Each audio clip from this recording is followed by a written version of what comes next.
Halo teman-teman, perkenalkan nama saya Dominikus Diki Wahyudi dengan NIM 20 30 10 10 90 2005 dari Prodi Kimia, Fakultas Matematika dan Ilmu Pengetahuan Alam.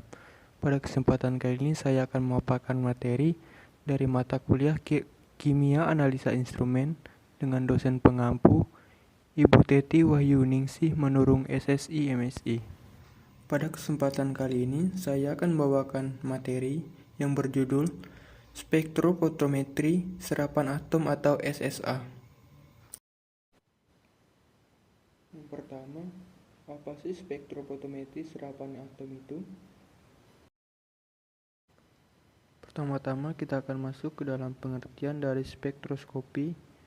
Spektroskopi adalah suatu ilmu yang mempelajari interaksi antara radiasi elektromagnetik dan materi.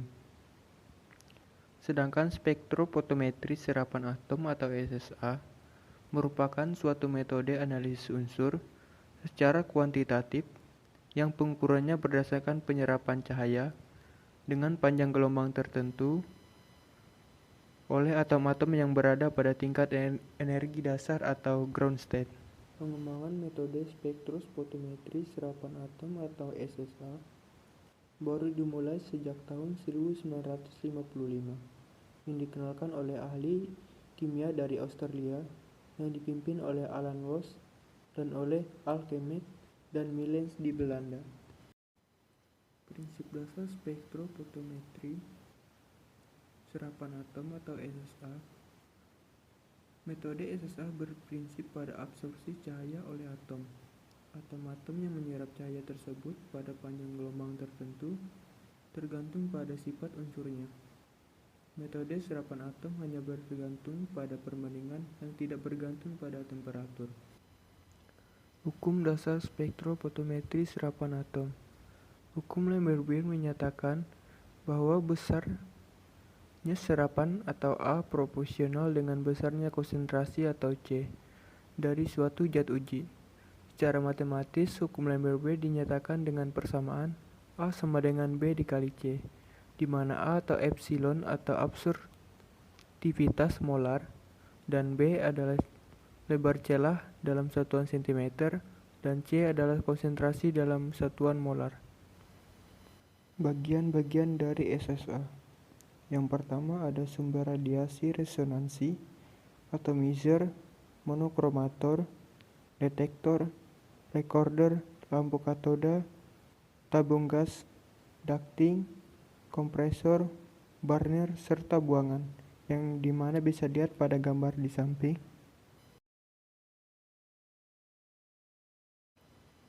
Kelebihan dan kekurangan dari SSA. Untuk kelebihan, yang pertama, pengukurannya lebih spesifik.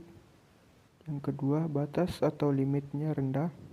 Yang ketiga, dari suatu larutan yang sama, beberapa unsur berlainan dapat diukur. Yang keempat, pengukuran dapat langsung dilakukan terhadap suatu larutan. Yang kelima, dapat diaplikasikan kepada banyak jenis unsur dalam banyak jenis contoh.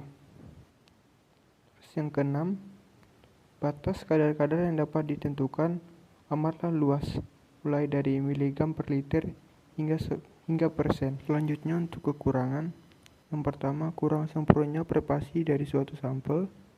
Terus yang kedua, dapat terjadi kesalahan matriks. Yang ketiga, aliran sampel pada burner tidak sama kecepatannya, biasanya ada penyumbatan. Terus yang keempat, adanya gangguan kimia. Prinsip kerja dari SSA.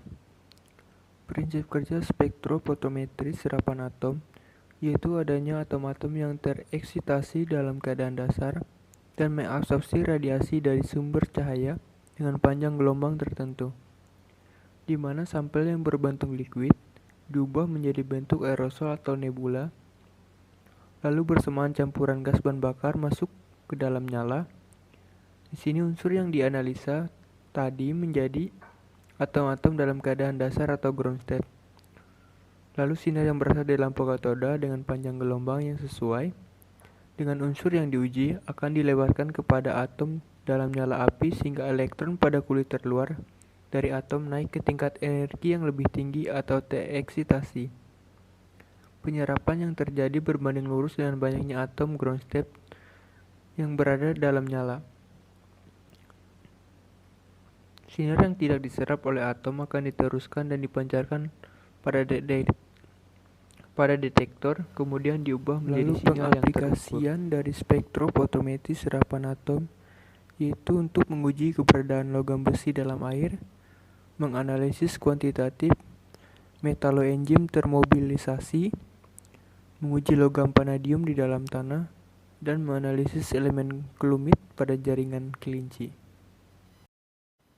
Sekian pemaparan materi yang dapat saya sampaikan. Mohon maaf apabila ada salah kata, kurang dan lebihnya saya ucapkan terima kasih.